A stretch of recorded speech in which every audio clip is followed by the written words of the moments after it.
Olá, bom dia, a paz esteja convosco, tudo bem?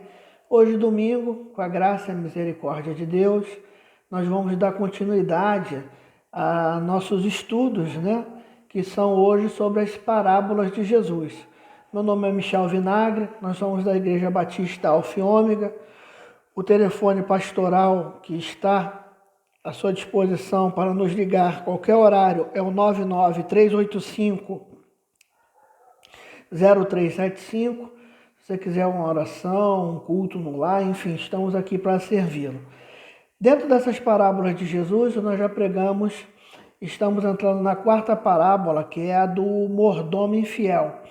Uma parábola bem difícil, uma parábola em que a pessoa que é indouta ou que está começando a aprender o Evangelho tem muita dificuldade, mas pela misericórdia de Deus, nós vamos trabalhar alguns quesitos aqui. Não sei se vamos conseguir fazer em uma e duas partes. Os vídeos têm em torno de 20 minutos e o principal é que você aprenda, amém? Então vamos lá. Se você gosta de acompanhar lendo na sua Bíblia, que é até o certo, o crente de Bereia, ou seja, aquele que constata o que o interlocutor está falando, queria que você abrisse sua Bíblia em Lucas do 1 ao 13, tá bom? Então vamos lá, Lucas 16, do 1 ao 13.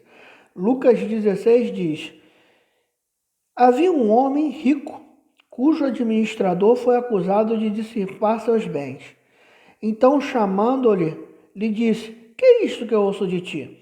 Dá conta da sua administração, porque não poderás ser administrador. Então, a história em si, ela pega duas partes, A primeira, que é isso, Você não pode continuar sendo o administrador. Esse homem foi acusado de ter administrado mal os bens do Senhor e ia ser demitido logo, ou seja, tudo que ele fez errado apareceu. Por isso, ele teria que entregar um relatório das contas, das dívidas, Ele estava enfrentando um problema sério que analisou da seguinte forma. Então, é descoberto, a fraude. Que é isso que eu ouço de ti? Que eu estou ouvindo a seu respeito. Preste as suas contas que você não pode continuar sendo meu administrador. Versículo 3 ao 7. Mais lento para a gente entender. O administrador disse consigo. Ele não respondeu nada. Mas por quê? Ele não refutou. No direito criminal, o nosso silêncio é uma provisão constitucional, ele não pode ser interpretado como confissão ou nenhum prejuízo ao réu.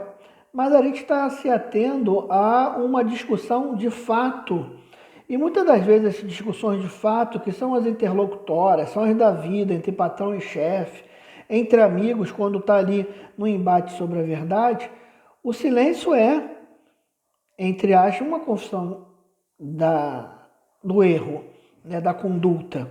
Então ele recebeu isso, ficou calado. Vou lá prestar conta. Dá a entender que era flagrante a deslealdade dele. E ele pensa consigo, Lucas 16, 3.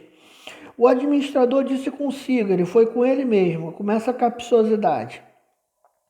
Agora o que eu vou fazer? Agora o que farei? O meu senhor me tira o emprego.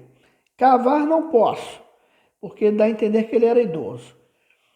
E mendigar tenho vergonha. Ora, aquele que administrava, desviava recursos, vai mendigar? Ou seja, ele é bem sincero com ele mesmo, Por isso que você vai ver que ele vai ser elogiado, não ele, não o que ele fez. Porque uma coisa que você tem que entender das parábolas é que elas têm rompejos dos ensinamentos. Exemplo, não é uma parábola, mas Jesus fala, o filho do homem virá como ladrão. Então você vai falar que Jesus é ladrão? Não. O que ele está querendo falar? O ladrão, quando vem roubar alguém, ele vem num estágio de que? Surpresa. Não existe furto ou roubo sem um elemento surpresa. Quando isso acontece, o furto ou roubo, ele não acontece e o ladrão é preso, é agredido, é morto. Então, é sobre essa égide. Jesus, ele mostra que nós temos que nos espelhar, às vezes, em condutas de pessoas, tirar né?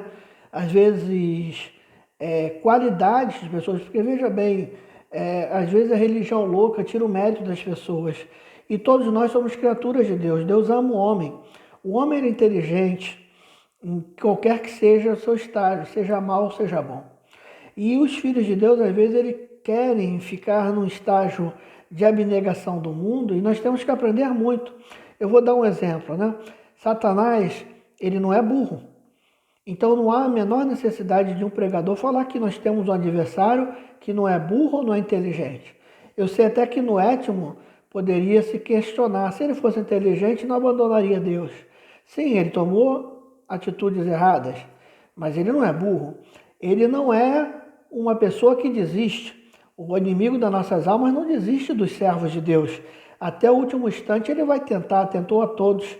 Então ele é perseverante. É óbvio que hoje com a internet, né, com os memes, com a forma agressiva com que uma informação é passada, eu não vou falar aqui para você, seja perseverante igual o diabo, porque isso daí poderia gerar, a segunda, terceira pessoa que visse isso, geraria com certeza, mas isso é uma heresia.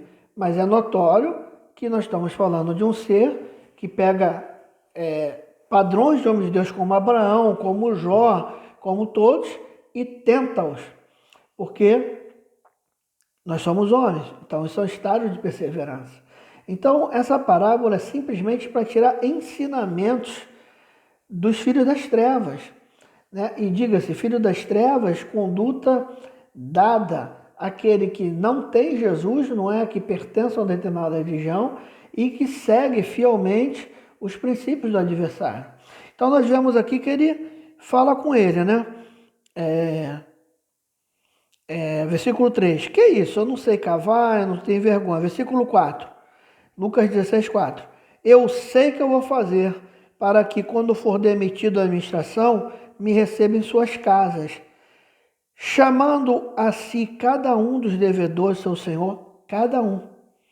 Né? Então você vê que a prudência não chamou os mais devedores, cada um. Do devedores, disse ao primeiro: quanto deves, meu senhor? Ele disse: 100 batos de azeite. Disse: toma a tua obrigação e assenta-se depressa, escreve 50. Disse depois ao outro: quanto deves? Respondeu: 100 coros.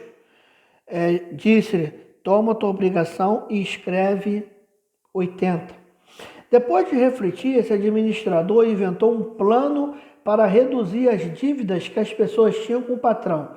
Ele usou o pouco tempo que restava antes de entregar as contas para arrumar acordo com cada um dos devedores. Desse modo, depois de perder o emprego, várias pessoas ficariam devendo alguma coisa a ele e dariam do que ele precisasse durante a época de seu desemprego. Ele aproveitou o presente, embora de modo desonesto, para providenciar o futuro. Né? Então, o principal, né? As aplicações principais, né? O que a gente aprende com esse administrador? Eu vou dar uma lida, né? No 8. Louvou seu senhor o injusto administrador por haver procedido prudentemente, pois os filhos desse mundo são mais prudentes na sua geração do que os filhos da luz. Né? Aí começa a gerar, meu Deus, mas foi elogiado pelo seu Senhor. Versículo 9. Eu vos granjeei amigos com as riquezas da injustiça, para que, quando estavam estes vos faltarem, vos receba eles nos tabernáculos eternos. Quem é fiel no muito, também é fiel no pouco. E quem é justo no mínimo, também é justo no muito. Se nas riquezas injustas não foste fiel, quem vos confiará as verdadeiras? Né? Se no alheio não foste fiel, quem vos dará o que é vosso? Ninguém pode servir a dois senhores, ou há de aborrecer um e amar outro, ou há de chegar a um e desprezar o outro. Não podeis servir a Deus e às riquezas. Então você vê, a Deus e às riquezas. Esse versículo já vai explicar o que é granjear amigos com as riquezas, mas vamos paulatinamente. Quais são os princípios? Nós vamos explicar todos aqui, né? Então esse senhor é descoberto em flagrante. o seu senhor pede a esse administrador, me dá um relatório. Ele fica quieto. Ele assume a culpa nos parâmetros que eu falei no começo. E ele começa a falar, o que eu faço agora? A casa caiu, eu tenho que fazer alguma coisa. Você réu confesso, o que eu vou fazer? Então, Jesus ele começa a dar, né, essa previsão da astúcia desse homem. A principal lição que Jesus destina desta história é chocante. O Senhor elogiou o administrador desonesto porque agiu astutamente, pois os filhos desse mundo, deixa aqui que tem algumas anotações ali, pois os filhos desse mundo são mais astutos no trato que os filhos da luz. É evidente que Jesus não apoia a desonestidade por parte dos servos, mas ele observa como o mundo está melhor servido por seus servos do que Cristo pelos deles em algumas áreas. É uma verdade. Há pessoas muito mais zelosas naquilo que faz do que os servos do Senhor na sua obra. As metas são totalmente opostas, mas os mundanos são mais diligentes em cuidar dos seus corpos do que os cristãos em cuidar das suas almas. Esta comparação é bastante interessante e edificante. Então Cristo está dando um choque de realidade. Porque enquanto nós ficamos invólucros no manto de uma suposta santidade, a gente tem que viver a vida.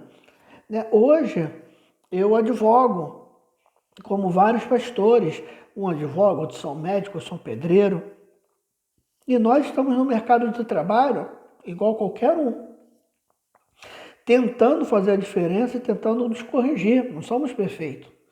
Mas parece às vezes que a pessoa que trabalha, a pessoa que não viste as custas da igreja, e amanhã tem um desentendimento no trânsito, porque estava de cabeça quente, bate boca com o cliente, ela é muito menos indigna às vezes do que sacerdotes que ficam dentro do templo, recebendo grandes quantias, não tem desgaste nenhum, e ali ficam arrotando a santidade.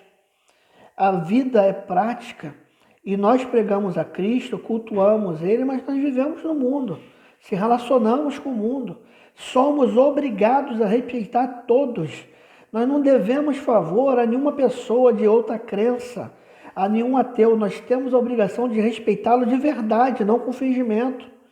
Você foi salvo para pregar a palavra, quem faz a obra é o Senhor. Nós não somos melhor do que ninguém, porque estamos em Cristo, nós somos abençoados. Um dia hemos de colher o fruto da escolha de Jesus, mas ele não dá a nenhum servo de Deus o direito de humilhar, se achar melhor do que outro. Então vamos lá, alguns princípios bem interessantes. Previsão, é o primeiro princípio. Esse administrador desonesto refletiu bem em como seria o futuro depois de ele perder o emprego. Pessoas do mundo sempre planejam o futuro, valendo-se seguro, investimento, escola, previsão de mercado e etc. Será que os cristãos estão igualmente atentos ao futuro? Vamos perder nossa posição nessa vida e precisamos nos preparar para um bem futuro. O problema que o cristão enfrenta às vezes é visão curta. Então nós vivemos pela fé, nós sabemos que buscar o reino de Deus e a sua justiça vos será feita, mas temos que administrar os recursos. Tinha um amigo meu que falava, a economia se faz no começo do mês, não faz do meio do mês para depois, o dinheiro acabou. Então, nós não podemos ter essa questão de ser meninos, não administrar nossos recursos, né? Então, pensamos demais no imediato, ou seja, eu penso só no agora, mas é imperativo que usemos as oportunidades atuais para conseguir amigos depois dessa vida.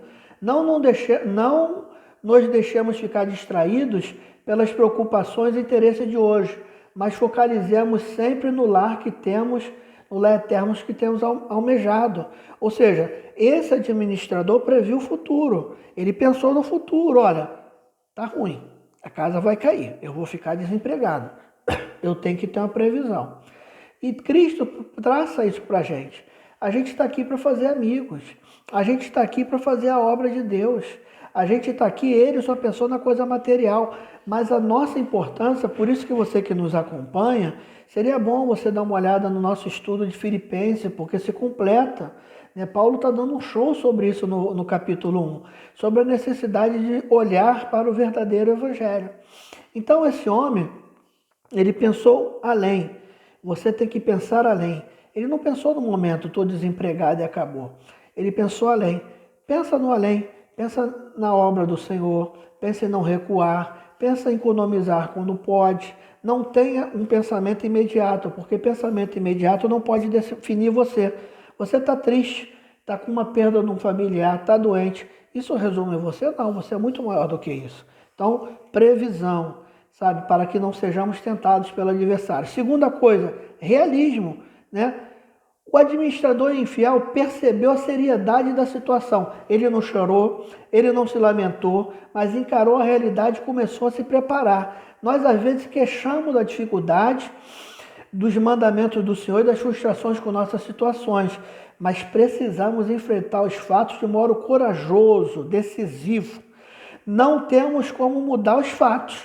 Quer gostemos, quer não gostemos. Vamos lidar com as verdades dos eventos vindouro. O mundo celestial não tem lugar para chorões. Então, meu irmão, primeiro, uma previsão. Eu não posso me olhar agora, esse administrador não olhou para agora. Segundo, ele analisou o fato com realidade, só que ele tem um diferencial. Ele só olhou para o que ele via. E Jesus fala sobre os cristãos, vocês são além disso. Vocês têm promessas eternas. Nós somos seres carnais com promessas espirituais e que vivemos de forma espiritual. Ou seja, a minha realidade vai ser transformada. Em um minuto Deus pode mudar. Um dia para o Senhor como 1000 anos e 1000 anos como um dia. Nada é impossível a Deus. Portanto, não fuja da realidade, mas olhando com os olhos da fé. Segunda coisa, né? Ele olhou com prontidão. Olha que interessante. Este servo agiu na hora, ele não deixou para depois, ele não postergou. Ele foi bem decisivo, aproveitando o pouco tempo que restava sem demorar para nada. Ele utilizou as oportunidades que estavam na mão para preparar casas futuras.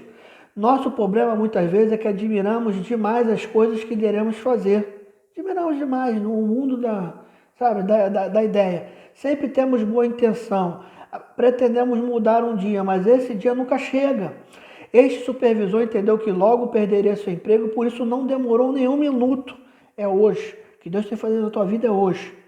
Se soubesse com certeza que nossa vida daqui a um minuto, o que seria da nossa vida daqui a um minuto, né? Mudaríamos alguma coisa? É uma interrogação. De fato, Cristo é capaz de voltar em menos de um minuto, em menos de um ano. Ou poderíamos morrer antes disso. Se estivermos pretendendo fazer a mudança um dia, esse dia chegou. A mudança é agora. Irmãos, não deixe para aceitar Jesus amanhã, é agora. Não deixe para se corrigir de nada, é agora. Esse homem, iníquo, ele foi pronto. Eu tenho pouquíssimo tempo. Você sabe quanto tempo você tem para pedir perdão ao seu filho? Você sabe quanto tempo você tem para pedir perdão àquela pessoa sem que ela vá? Você sabe quanto tempo você tem para deixar de trair seu cônjuge e perder para sempre uma família por um prazer momentâneo? Mude hoje, meu irmão. Agora! Deus será contigo. E outro ensinamento que eu vou encerrar agora a partir da manhã, à noite a gente vai estar falando um pouco, encerrando, que é uma parábola bem extensa, né? Zelo. Esse administrador não chamou alguns, mas todos os servos do seu senhor, todos. Sabe o que é isso? Quase um perfeccionismo, todos. A Bíblia vai falar que quando você estiver plantando, não sabe qual semente vai dar da esquerda, ele planta tudo. Você não sabe qual vai dar ou qual não vai dar. Tem gente que às vezes tem 2, 3 oportunidades de emprego, só vai uma e frustra aquela. Tenta tudo, abriu as portas e você escolhe. Amém? Ele queria ganhar seu bem futuro. No mundo as pessoas trabalham sem cansaço para ganhar dinheiro e outras posições mais altas. Esse é o retrato do mundão, trabalhando muito, né? Elas sempre querem ganhar mais R$1 e nunca pensam que tem bastante. Desse modo, o atleta se esforça ao máximo em perseguir suas metas, né? O homem, né, o atleta quer sua meta, a pessoa quer dinheiro. Eles nunca decidem que não querem ganhar mais campeonatos. Os atletas, os jogadores de futebol. Devemos nos esforçar mais ainda, visto que a nossa meta é bem maior e mais atraente. Se as pessoas se esforçam para ganhar dinheiro. Se as pessoas se esforçam no atletismo, no futebol, sabe, em concursos públicos, quanto mais nós. É chocante observar que os mundanos se esforçam mais para ganhar o mundo do que os discípulos para ganhar o céu. Olha que tristeza, que laje. É insensato perseguir as metas cristãs pelo meio termo. Tudo que vier à tua mão, faça conforme todas as tuas forças, porque na sepultura para onde vais não terá projeto, não terá nada. E maldito, ouça, maldito é aquele que faz a obra do Senhor indignamente, de maneira injusta, de uma maneira desleixada. Eu encerro aqui, nós estaremos à noite, se assim o Senhor permitir, falando de outras lições, né? O uso do dinheiro, a fidelidade, o serviço, explicando mais aquela parte final da parábola do mordomo infiel. Que o Espírito de Deus fale ao teu coração, que a palavra de Deus que não volta vazia esteja sobre a tua vida. Amém? Bendito Deus, eterno Pai de nosso Senhor Salvador Jesus Cristo, guarda cada vida que está ouvindo essa palavra agora. Ajuda-nos, Senhor, a sermos prudentes com a tua palavra. E que o amor de Deus, o nosso Pai, a graça maravilhosa de Jesus, o Filho, e a doce comunhão do Espírito de Deus esteja sobre a nossa vida hoje, mas para todos sempre. Amém. Que Deus te abençoe em nome de Jesus.